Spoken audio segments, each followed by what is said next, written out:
all, this is Mel Carbonell with High End Transport, here today to talk about windows.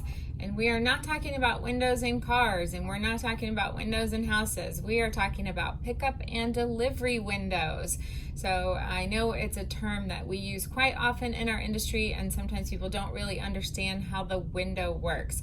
So in our office, we quote so that we can have a car picked up within a 3-day window. Typically, that 3-day window is business days. I'm not saying that your car can't get picked up on the weekend. I'm just saying that typically a lot more drivers tend to do their shutdown hours, the time they are required to shut down, over the weekend. They try to plan around Sundays so that, because they know that dealerships aren't open and other businesses aren't open where they tend to pick up cars frequently. So they really try to plan it so that their weekends, this is the majority, not all. Obviously, there are thousands of carriers out there who have lots of different ways that they do things.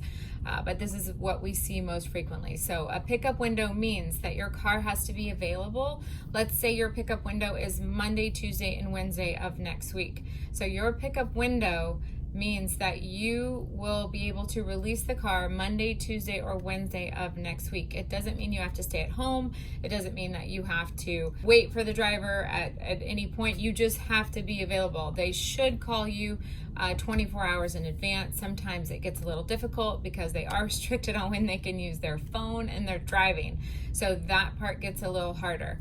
But they will call you to arrange pickup. The only time we see them not really call people is when it's a dealership. They just assume they're there, which we still ask that they call, but sometimes they don't.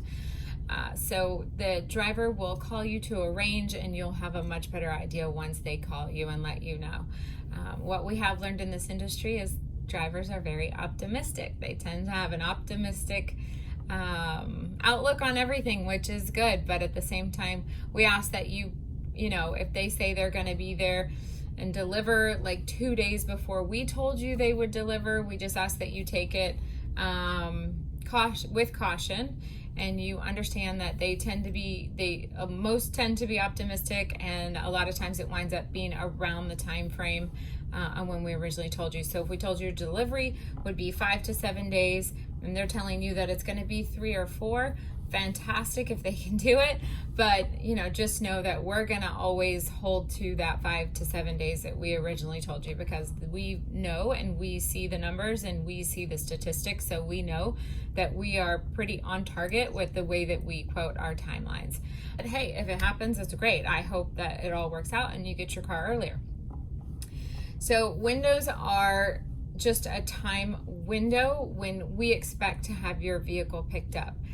If it's Monday and we haven't contacted you and you have a 3-day window, it's okay. It's very normal. So it could be that nobody's picking up until Wednesday. And these are estimates. Every once in a while, it goes a little past that time frame. It just depends on the volume that we have at that time. And it's not just that we have, it's just the industry as a whole. So if you have lots and lots of cars coming out of the port of Maryland and going into the United States all over, then you're competing with that traffic. And so those carriers are taking a lot of those cars as priority, and sometimes that happens.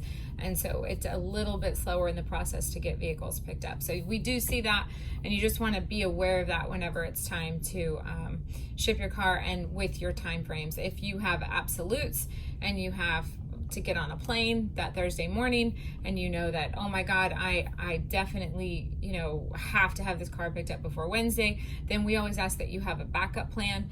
A lot of times we can leave them at terminals at the airport.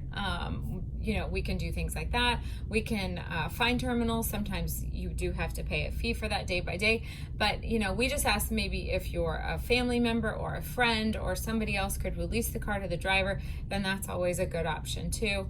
There's a lot of ways to, just have a backup plan. So we want you to have a backup plan just in case, especially if you have an absolute where you're about to leave and, there's not going to be, you won't be there to release or receive the car from the driver. So that's something to consider whenever the window. So on the delivery window,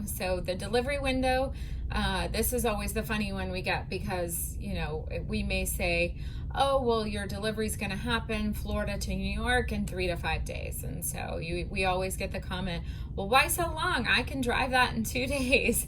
We get that a lot. We're very used to that. We understand. So you have to understand that these are car haulers. They have multiple cars on the truck. They have multiple pickups, and they have multiple deliveries. So they also have federal regulations that require them to only drive a certain amount of time, to shut down a certain amount of time, to make sure they are not on their phone a certain amount of time. So they have a lot of rules telling them basically when they can take a break and when they have to take a break, and they have to follow the law, and we do not question them in any way about what they do when it comes to that. We just build in the extra time that they may need to get the car delivered. If you have a 2-man drive team, like I said before, a lot of times it can go really fast and it can get there quicker, but we make no promises that that'll happen, because those 2-man drive teams are not obviously on every truck, nor are they on every 10 trucks. We see that. So you want to it's not the same as you driving your car. It's definitely not going to get there as fast. Now, we have seen it where a carrier was going to get there sooner and the person wasn't going to actually be there to receive the car. So in those cases, we just ask the same thing, or find you a terminal that you may have to pay for, or if you can have a friend or a family member or somebody receive the car for you, that's probably the best way to go. Over the road shipping, and so things change and time frames change and weather changes, and all kinds of things can come up in those scenarios. One company could be giving them 4 cars and they could be delayed a day for something like that because the dealership wasn't open or somebody wasn't there to receive the cars. So you have all kinds of things that happen along the line whenever a transport is taking place. So you just want to make sure that you're not expecting like a certain time frame or a firm time frame, or if you need that, you're discussing that with your sales rep. You guys have backup plans and you know what you need to do to make sure that everything goes smooth. So the more you tell us, the better, because the more we can help, and we can help circumvent any issues that might come up, because you're expecting one thing and we're expecting something else to happen. So we look forward to working with you in the future, or good luck if you're working with somebody else. But thank you for participating in this channel, and if you have any questions or comments, please put them below.